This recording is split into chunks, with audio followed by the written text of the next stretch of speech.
नमस्कार। एक बार फिर से आप सभी का बहुत बहुत स्वागत है परीक्षा वर्ल्ड के इस यूट्यूब चैनल में। दोस्तों, लगातार हम योजनाओं का रिवीजन कर रहे हैं आपके लेखपाल भर्ती परीक्षा के लिए। अभी तक हमने 2 वीडियो इंपॉर्टेंट एमसीक्यूज़ का अपलोड कर दिया है योजनाओं का। और अगर आपने उन 2 वीडियोज़ को नहीं देखा तो इनको प्लीज़ जाकर एक बार आप जरूर देख लीजिएगा। उसमें मैंने मोस्ट सेलेक्टेड जो योजनाएं बन सकती उनको एमसीक्यूज़ के फॉर्म में कवर करवाया हुआ है। ये जो पिछले 2 वीडियो आपको मिक्स वाली जो प्लेलिस्ट मैंने बनाई हुई है ना, उसमें आपको मिल जाएंगे। तो तीसरा वीडियो भी आपको मिक्स वाले प्लेलिस्ट में ही मिल जाएगा। तो चलिए वीडियो को स्टार्ट करते हैं और देख लेते हैं कि आज का जो पार्ट 3 है योजनाओं का, इसमें हमने कौन कौन सी योजनाओं को सम्मिलित किया हुआ है। तो चलिए वीडियो को शुरू करते हैं। पहला प्रश्न आपके स्क्रीन पर दिया गया, उत्तर प्रदेश में शिक्षा मित्र योजना की शुरुआत कब हुई थी, आपसे पूछा जा रहा है। इंपॉर्टेंट प्रश्न।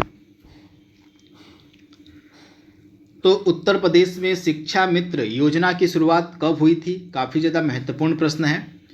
तो राइट आंसर आपका क्या हो जाएगा, ऑप्शन ए। 2000 और 2001 के दौरान जो है आपकी इस योजना को शुरू किया गया था। तो आप इसे याद कर लीजिएगा। आप इसे इंपॉर्टेंट ऑप्शन आप जो आपका ए वाला दिया गया है बिल्कुल सही हो जाएगा। तथा शिक्षा मित्र योजना की जो शुरुआत उत्तर प्रदेश में उस समय हमारे मुख्यमंत्री थे और कल्याण सिंह, तो इन्हीं के कार्यकाल में जो है इस योजना को शुरू किया गया था। तो ऑप्शन जो आपका यहाँ पे ए वाला है बिल्कुल सही हो जाएगा। इसको आप याद कर लीजिएगा।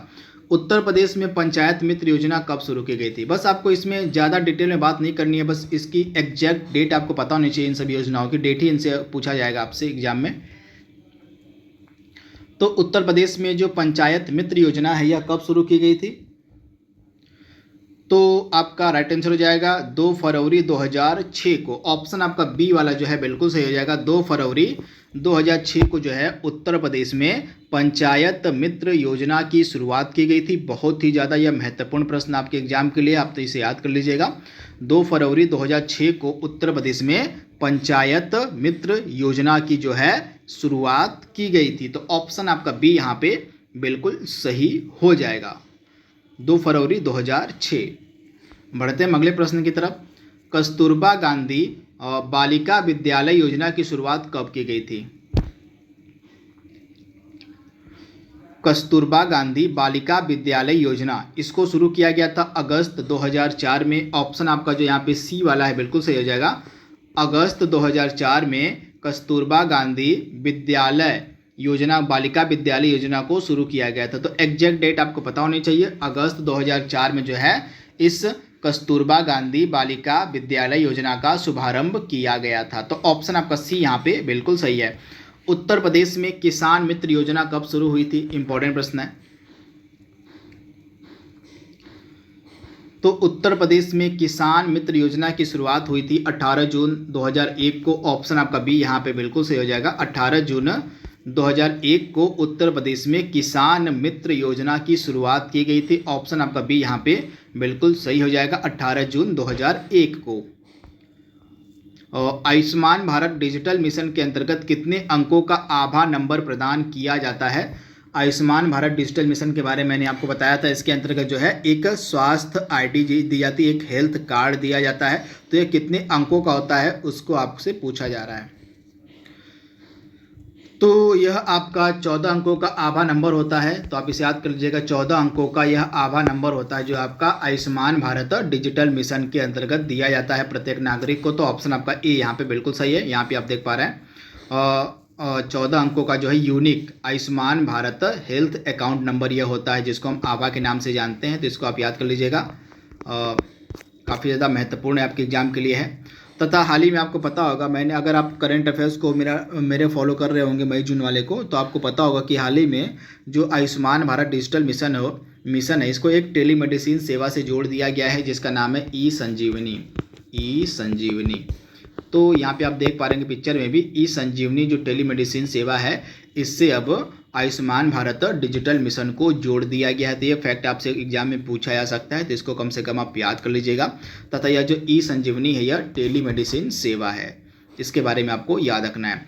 तथा आयुष्मान भारत डिजिटल मिशन की शुरुआत कब की गई थी, तो वीडियो कॉन्फ्रेंसिंग के माध्यम से प्रधानमंत्री नरेंद्र मोदी जी के द्वारा 27 सितंबर 2021 को 27 सितंबर 2021 को जो है आयुष्मान भारत डिजिटल मिशन की शुरुआत की गई थी पीएम मोदी के द्वारा। तो इसके बारे में आपको याद रखना है। तो 14 अंकों का जो आभा नंबर है, आभा नंबर को हम क्या बोलते हैं? Ayushman Bharat health account number. यह 14 अंकों का जो है प्रोवाइड करवाया जाता है। तो ऑप्शन आपका जो ए वाला है बिल्कुल सही हो जाएगा। जनेश्वर मिश्र ग्राम योजना की शुरुआत कब की गई थी? तो जनेश्वर मिश्र ग्राम योजना की जो शुरुआत है यह अगस्त 2012 में की गई थी। ऑप्शन आपका जो बी यहाँ पे दिया गया है बिल्कुल सही हो जाएगा। अगस्त 2012 में जो है जनेश्वर मिश्र ग्राम योजना की जो है शुरुआत हुई थी। तो इसके बारे में आपको याद रखना है। ऑप्शन आपका जो बी है यहाँ पे बिल्कुल सही हो जाएगा। ऑप्शन बी अगस्त 2012। अगला इंपॉर्टेंट प्रश्न आपके सामने दिया गया है, प्रधानमंत्री आत्मनिर्भर स्वस्थ भारत योजना की शुरुआत कहाँ से की गई थी? आपसे पूछा जा रहा है। इंपॉर्टेंट प्रश्न है आपके एग्जाम के लिए। प्रधानमंत्री आत्मनिर्भर स्वस्थ भारत योजना की जो शुरुआत है कहाँ से की गई थी? ये यूपी स्पेशल में भी आपसे प्रश्न पूछा जा सकता है और ग्राम विकास में भी आपसे प्रश्न योजनाओं के सेक्शन में पूछा जा सकता है। तो इसकी शुरुआत कहाँ से की गई थी? तो इसकी शुरुआत जो है आपकी की गई थी वाराणसी से। तो इसके बारे में आपको याद रखना है।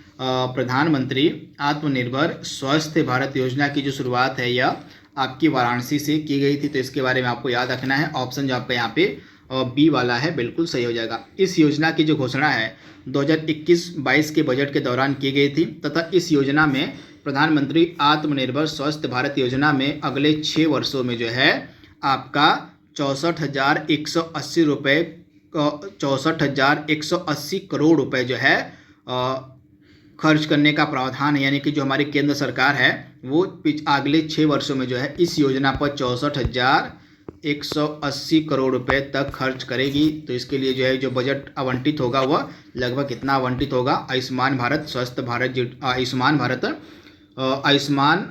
यहाँ पे आयुष्मान बार बार ना आ जा रहा है। यहाँ पे प्रधानमंत्री आत्मनिर्भर स्वस्थ भारत योजना की हम बात कर रहे हैं। तो अगले 6 वर्षों में जो हमारी केंद्र सरकार है इस स्कीम के लिए जो है 64,180 करोड़ रुपए का आवंटन करेगी। तो ये डेटा आपको याद रखना है। 64,180 करोड़ रुपए अगले 6 वर्षों में आवंटित किए जाएंगे केंद्र सरकार के द्वारा इस स्कीम के तहत, जिसका नाम है प्रधानमंत्री आत्मनिर्भर स्वस्थ भारत योजना।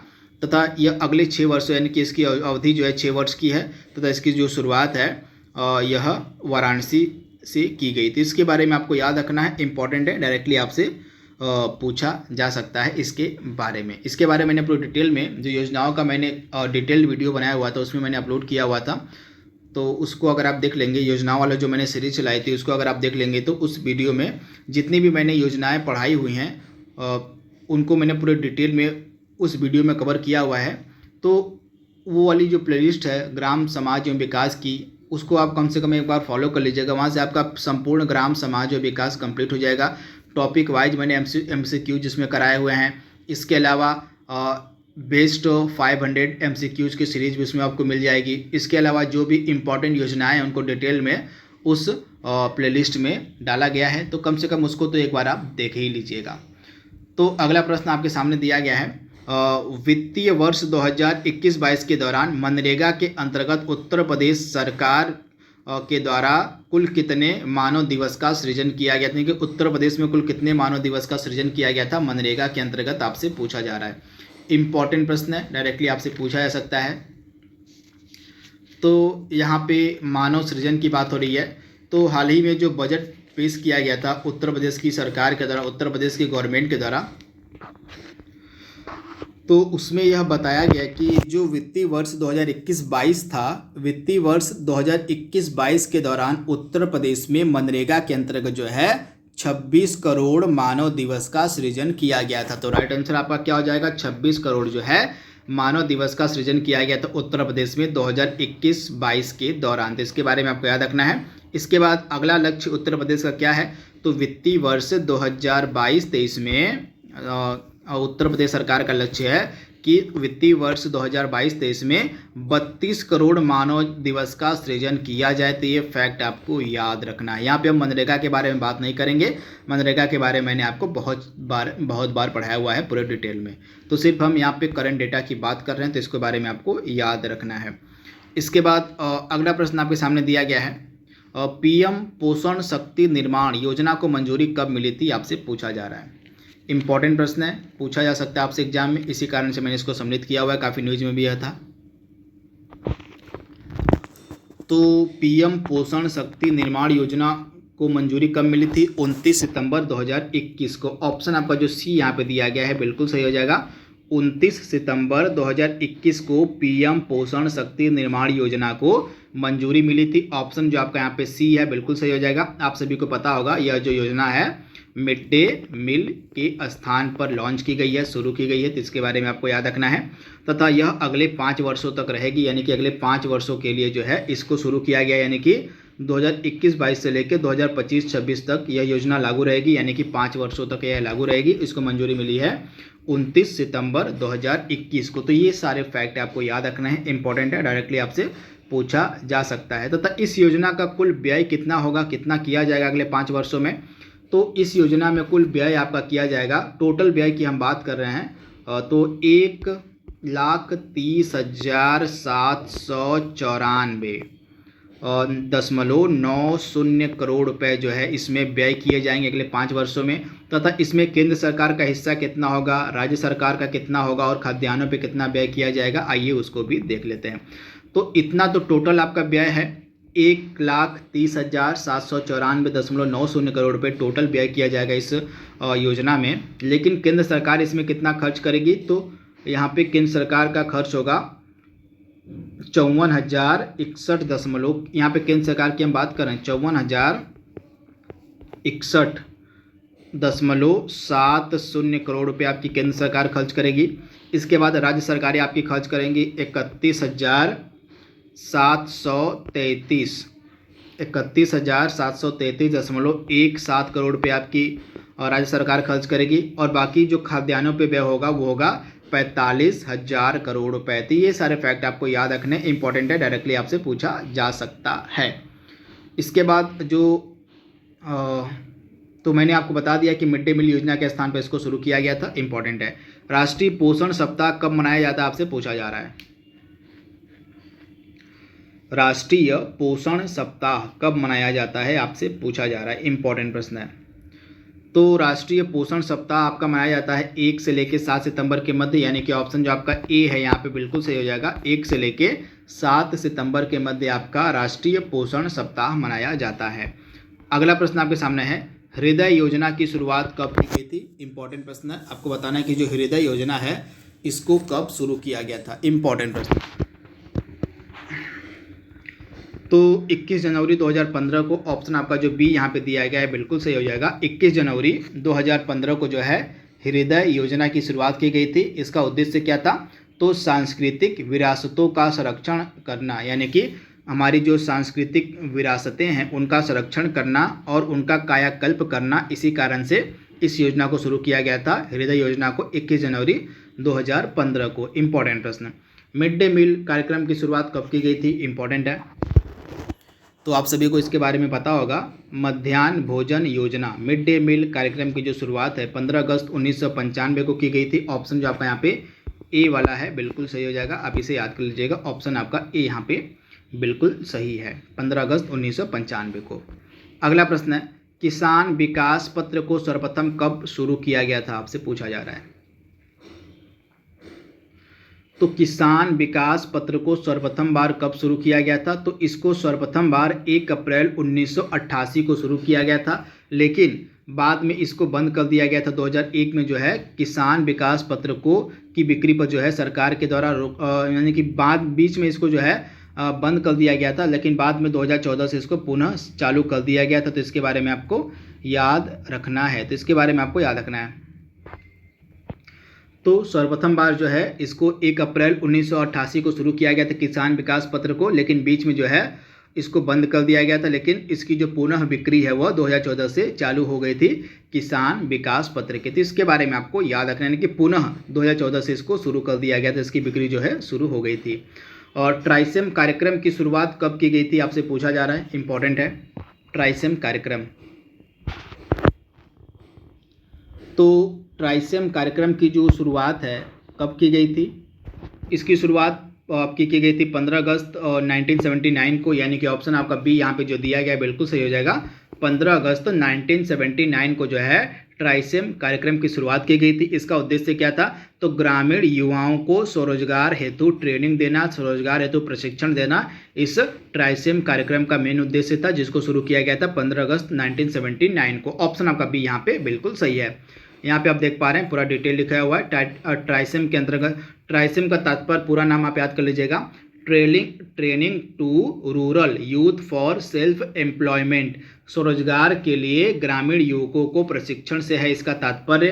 ट्राइसेम जो है एक केंद्र प्रायोजित कार्यक्रम जिसे 15 अगस्त 1979 को शुरू किया गया था, आप इसे याद कर लीजिएगा। इस योजना का मुख्य उद्देश्य ग्रामीण बीपीएल लोगों को तकनीकी और व्यावसायिक विशेषज्ञता प्रदान करना था, जो 18 से लेकर 35 आयु वर्ग के हैं। 9वीं पंचवर्षीय योजना के दौरान इस योजना को जो है स्वर्ण जयंती ग्राम स्वरोजगार योजना यानी कि 1 अप्रैल 1999 में जो आपकी स्वर्ण जयंती ग्राम स्वरोजगार योजना शुरू की गई थी उसमें मर्ज कर दिया गया था, उसमें विलय कर दिया गया था ट्राइसेम कार्यक्रम का। तो ये फैक्ट भी आपको याद रखना है। तो ट्राइसेम कार्यक्रम का को किस योजना में मर्ज कर दिया गया था आगे? तो 1 अप्रैल 1999 में आपकी स्वर्ण जयंती ग्राम स्वरोजगार योजना जो शुरू हुई थी उसी में ट्राइसेम कार्यक्रम को मर्ज कर दिया गया था, मिला दिया गया था। तो इसके बारे में आपको याद रखना। चलिए कमेंट बॉक्स में आप हमें बताइए कि स्वर्ण जयंती ग्राम स्वरोजगार योजना को जो है कितनी योजनाओं को मर्ज करके स्टार्ट किया गया था, आपको बताना है इसका जवाब। अगला प्रश्न आपके सामने दिया गया है यहाँ पे एकीकृत ग्रामीण विकास कार्यक्रम कब शुरू किया गया था? तो एकीकृत ग्रामीण विकास कार्यक्रम आपका तो सर्वप्रथम बार 1978 में शुरू हुआ था। तो ऑप्शन जो आपका यहाँ पे बी है बिल्कुल सही हो जाएगा। तो इसको तो शुरू किया गया था आपका 1978 में, तो इसके बारे में आपको याद रखना है। 1978 में यह शुरू हुआ था, लेकिन कार्यान्वित यह होता है आपका 1980 से। तो ये फैक्ट आपको याद रखना है। जो आपका ग्रामीण विकास कार्यक्रम था, एकीकृत ग्रामीण विकास कार्यक्रम 1978 में तो आरंभ हो जाता है, लेकिन इसको कार्यान्वित किया जाता है 1980 से। तो इसके बारे में आपको याद रखना है। यहाँ पे आप देख पा रहे हैं। और एकीकृत ग्रामीण विकास कार्यक्रम भारत सरकार के द्वारा 1978 में आरंभ हुआ था और 1980 में कार्यान्वित किया गया था। इसके बारे में आपको याद रखना है। एकीकृत ग्रामीण विकास कार्यक्रम का प्रमुख लक्ष्य ग्रामीण युवाओं को प्रशिक्षण देना था। तो इसके बारे में आपको याद रखना है। तथा आगे चलकर यह भी कार्यक्रम 1999 में जो आपकी स्वर्ण जयंती ग्राम स्वरोजगार योजना शुरू की गई थी उसमें विलय हो गया था। इसका भी यानी कि जो एकीकृत ग्रामीण विकास कार्यक्रम था आगे चलकर 1999 में मिल जाता है। 1999 की जो योजना शुरू की गई थी स्वर्ण जयंती ग्राम स्वरोजगार योजना, उसमें विलय हो जाता है एकीकृत ग्रामीण विकास कार्यक्रम का। तो इसके बारे में आपको याद रखना है। और इसके बाद किसान कॉल सेंटर की शुरुआत कब की गई थी आपसे पूछा जा रहा है। तो किसान कॉल सेंटर की शुरुआत जो है आपकी 21 जनवरी 2004 को की गई थी। ऑप्शन आपका ए वाला जो है बिल्कुल सही हो जाएगा। 21 जनवरी 2004 को किसान कॉल सेंटर की शुरुआत की गई थी। ऑप्शन आपका ए जो है बिल्कुल सही हो जाएगा, आप इसे याद कर लीजिएगा। तो यहाँ पे कुछ इंपॉर्टेंट स्कीम्स को हमने आज फिर रिवाइज कर लिया है। आई होप यह वीडियो आपको पसंद आएगा, आपके आने वाले एग्जाम के लिए फ़ायदेमंद होगा। तो आज के लिए बस इतना ही। Thank you, thanks for watching, thank you.